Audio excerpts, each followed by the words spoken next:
Mine is to just talk about the issue of loyalty and gratitude by a leader. For me, I believe that every leader should be grateful and love those who help him to be a leader. It's not non-negotiable unless you're great. You must be grateful. But you can't be loyal to those grateful. I'm speaking from the chambers of the illiterates, or from the chambers of those who do not know anything. I understand that loyalty means steadfast allegiance to a constitution or to a people. And for a leader, you should be loyal to the constitution that you want to defend, or to the people who elected you. And it shouldn't be to the person who assisted you to be a leader. You can't be loyal to that person. That person should be rather loyal to you. Because they are still being the leader. It should be loyal to you. People should be loyal to the leader, and the leader should be those who left should be loyal to the leader, and the leader should be loyal to the people. Then, for instance, past presidents are being invited by the incumbent president to be an envoy. That's loyalty to the man who is on seat. The president is not loyal to the one who had left, but the one who had left is loyal to the one who is seated. So for anybody to have sat on the position of authority and left and expect his predecessor, his successor to be loyal to him, is an aberration. Today we are waging a very strong, and I think I've made this point several times in the public domain myself, that in Rivers State today we are waging a very important ideological struggle. Some people characterize it as a struggle between the governor and the minister. No, that is not the case. They don't have any personal issues. The debate and the struggle is the location of sovereignty. Should the people rule? Should the people govern? Should the priorities of the people come first?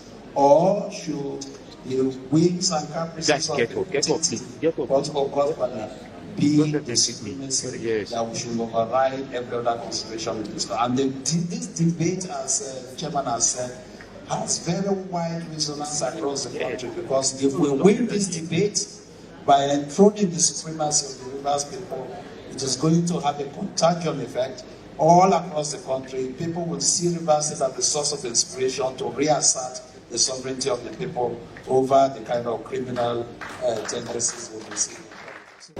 Leadership just doesn't come by accident. A person has to learn that once you become a leader, there are obligations. And part of the obligations is to make sure you know exactly what you want to do. So that knowledge of what you want to do will transform itself into a vision. You see this particular leadership.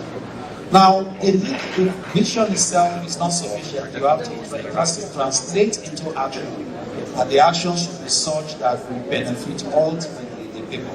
We identified certain key sectors, which a leader who wants to impact sustainability on the people must emphasize. One is education, because you need human capital development for sustainable development. When we are all out of here in the next 10 to 20 years, we need to have good quality leaders who can take our place. So education will enable us to build a foundation according to SAM to make sure that we have good quality leaders. Now, once you are in a leadership position and you want to lead, you must leave a legacy of service. Legacy of service means investment in these critical areas I mentioned, education, health, because we must have people who are healthy in order to have a productive workforce.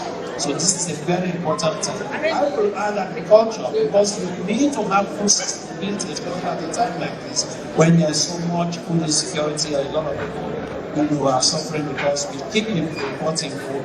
How can we make sure there is a dedicated and committed investment in food security through investment in agriculture? Governor Fubara is doing that already. When he came on board, all the agricultural investments of the previous administration were just abandoned. Now, from what I have seen so far, there seems to be a renewed commitment to bring back those farms and to try to engender what looks like a green economy here in Rivers State, so that there will be full sustainability. I think there should also be an investment there should also be social investment. Social investment means investing in people building their capacity, investing in communities, lifting them away from poverty, so that the people can take ownership of the process the baby is talking about. They become participatory in the process that will benefit them. There is a link, there is a missing link. I think it may have been because of insufficient time. Some here didn't quite mention this. But I have to raise it. That's part of my job as the moderator. Now, we talk about leadership, we talk about loyalty, gratitude, and all that. We haven't quite captured the importance of accountability to the people.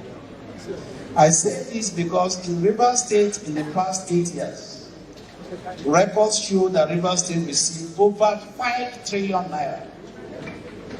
I served in the previous administration. The government received over 5 trillion naira. Maybe someone has to respond. At what point will the previous administration be called in the service of the people to give account? Because all these people who have been sworn in, for instance, under this particular ESCO in this supreme organization, this particular one, I suspect that at the end of your term, you will leave office and you will give account. Is that correct?